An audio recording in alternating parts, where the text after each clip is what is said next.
मेरे प्यारे देशवासियों, नमस्कार।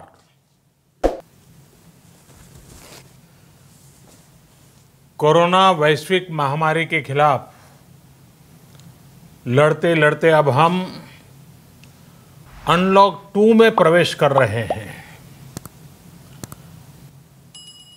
और हम उस मौसम में भी प्रवेश कर रहे हैं जहां सर्दी, जुकाम, खांसी, बुखार ये सारे न जाने क्या क्या होता है, ये मामले बढ़ जाते हैं। ऐसे में मेरी आप सभी देशवासियों से प्रार्थना है कि ऐसे समय अपना ध्यान रखिए। साथियों, ये बात सही है कि अगर कोरोना से होने वाली मृत्यु दर को देखें तो दुनिया के अनेक देशों की तुलना में भारत संभली हुई स्थिति में है। समय पर किए गए लॉकडाउन और अन्य फैसलों ने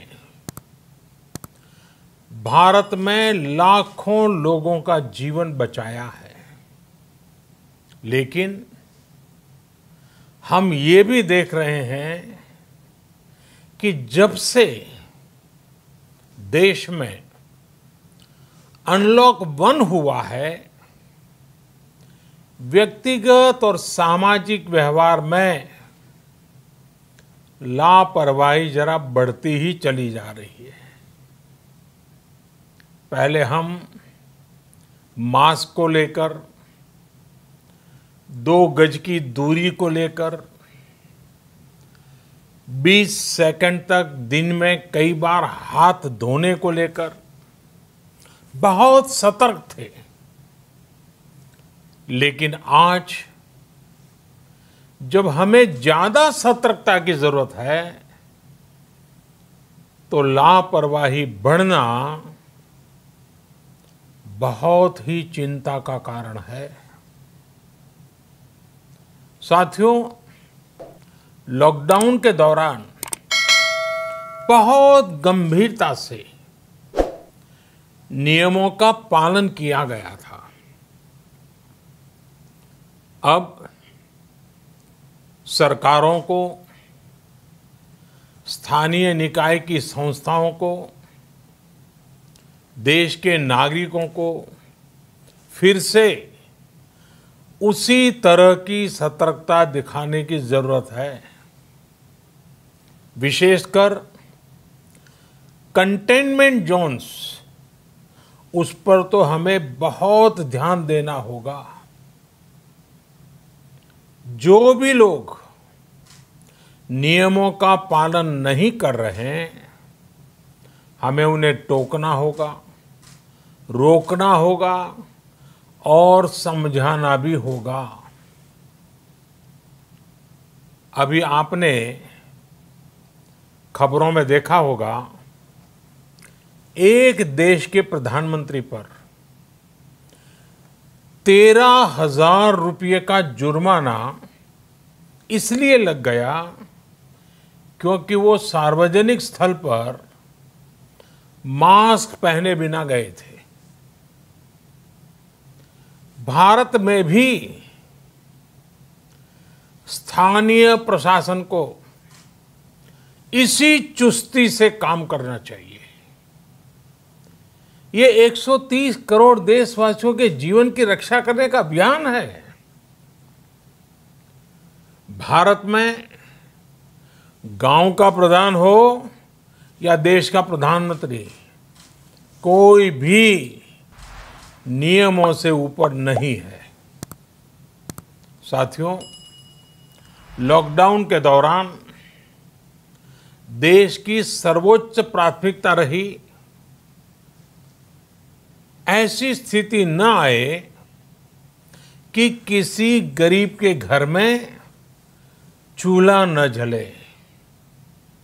केंद्र सरकार हो, राज्य सरकारें हो, सिविल सोसाइटी के लोग हों, सभी ने पूरा प्रयास किया कि इतने बड़े देश में हमारा कोई गरीब भाई बहन भूखा न सोए। देश हो या व्यक्ति, समय पर फैसले लेने से, संवेदनशीलता से फैसले लेने से किसी भी संकट का मुकाबला करने की शक्ति अनेक गुना बढ़ जाती है। इसलिए लॉकडाउन होते ही सरकार प्रधानमंत्री गरीब कल्याण योजना लेकर आई। इस योजना के तहत गरीबों के लिए 2.25 लाख करोड़ रुपए का पैकेज दिया गया। साथियों, बीते 3 महीनों में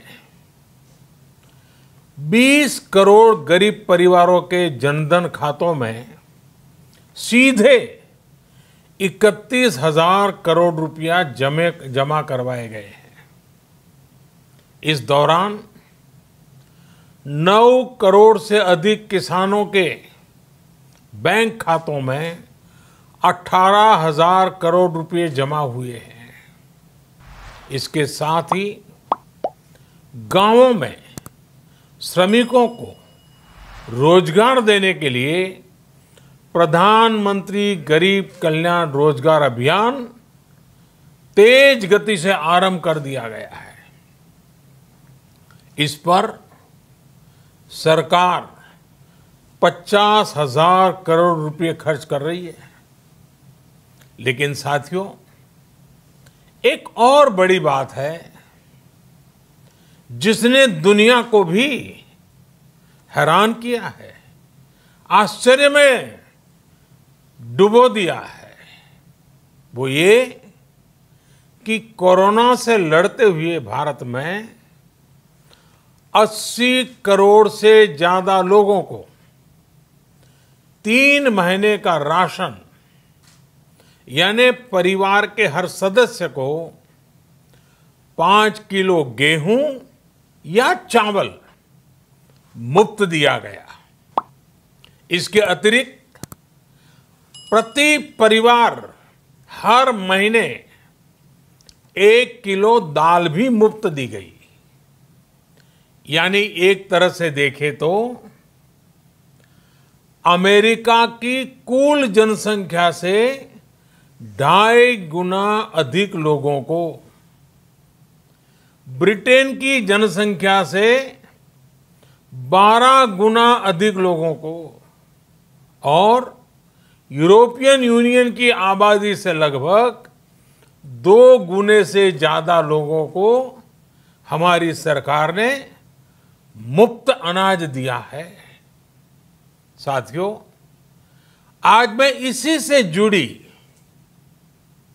एक महत्वपूर्ण घोषणा करने जा रहा हूं। साथियों, हमारे यहां वर्षा ऋतु के दौरान और उसके बाद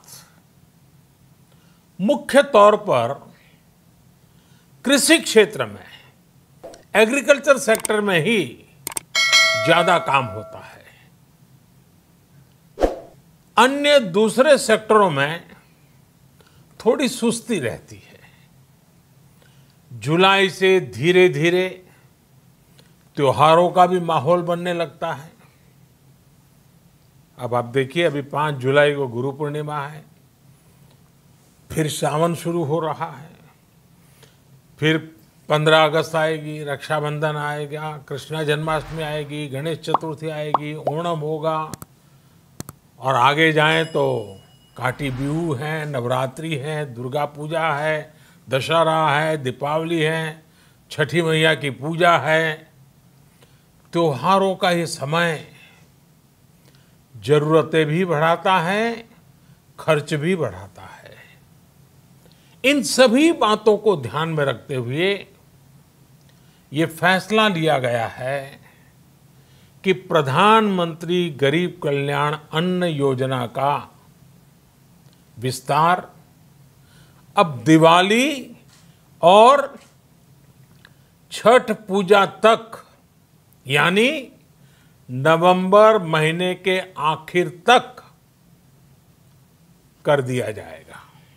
यानी 80 करोड़ लोगों को मुफ्त अनाज देने वाली ये योजना अब जुलाई, अगस्त, सितंबर, अक्टूबर, नवंबर में भी लागू रहेगी।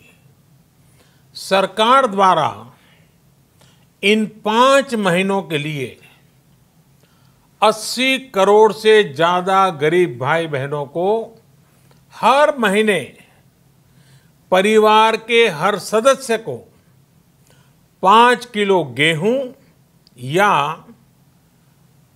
5 किलो चावल मुफ्त मुहैया कराया जाएगा। और साथ ही प्रत्येक परिवार को हर महीने 1 किलो चना भी मुफ्त दिया जाएगा। साथियों, प्रधानमंत्री गरीब कल्याण अन्न योजना के इस विस्तार में 90,000 करोड़ रुपए से ज्यादा खर्च होंगे। और अगर इसमें पिछले 3 महीने का खर्च भी जोड़ दें तो ये करीब करीब, कई राज्यों ने तो बहुत अच्छा काम भी किया है। आवश्यकताओं के लिए अपना गांव छोड़ करके कहीं और जाते हैं, किसी और राज्य में जाते हैं। साथियों, आज गरीब को, जरूरतमंद को सरकार अगर मुफ्त अनाज दे पा रही है तो इसका श्रेय प्रमुख रूप से 2 वर्गों को जाता है। पहला, हमारे देश के मेहनती किसान, हमारे अन्नदाता, और दूसरा हमारे देश के ईमानदार टैक्स पेयर। आपका परिश्रम, आपका समर्पण ही जिसकी वजह से देश ये मदद कर पा रहा है। आपने देश का अन्न भंडार भरा है, इसलिए आज गरीब का, श्रमिक का चूल्हा जल रहा है। आपने ईमानदारी से टैक्स भरा है, अपना दायित्व निभाया है, इसलिए आज देश का गरीब इतने बड़े संकट से मुकाबला कर पा रहा है। मैं आज हर गरीब के साथ ही देश के हर किसान, हर टैक्स पेयर का हृदय से बहुत बहुत अभिनंदन करता हूं, उन्हें नमन करता हूं। साथियों, आने वाले समय में हम अपने प्रयासों को और तेज करेंगे। हम गरीब, पीड़ित, शोषित, वंचित हर किसी को सशक्त करने के लिए निरंतर काम करेंगे। हम सारी एहतियात बरतते हुए इकोनॉमिक एक्टिविटीज को और आगे बढ़ाएंगे।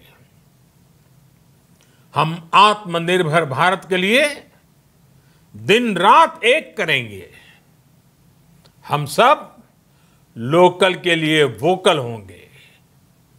इसी संकल्प के साथ हम 130 करोड़ देशवासियों को मिलजुल करके संकल्प के साथ काम भी करना है, आगे भी बढ़ना है। फिर से एक बार मैं आप सबसे प्रार्थना करता हूं, आपके लिए भी प्रार्थना करता हूं, आपसे आग्रह भी करता हूं, आप सभी स्वस्थ रहिए, 2 गज की दूरी का पालन करते रहिए, गमछा, फेस कवर, मास्क ये हमेशा उपयोग कीजिए। कोई लापरवाही मत बरतिए। इसी आग्रह, इसी कामना के साथ मैं आप सभी को बहुत बहुत शुभकामनाएं देता हूं। धन्यवाद।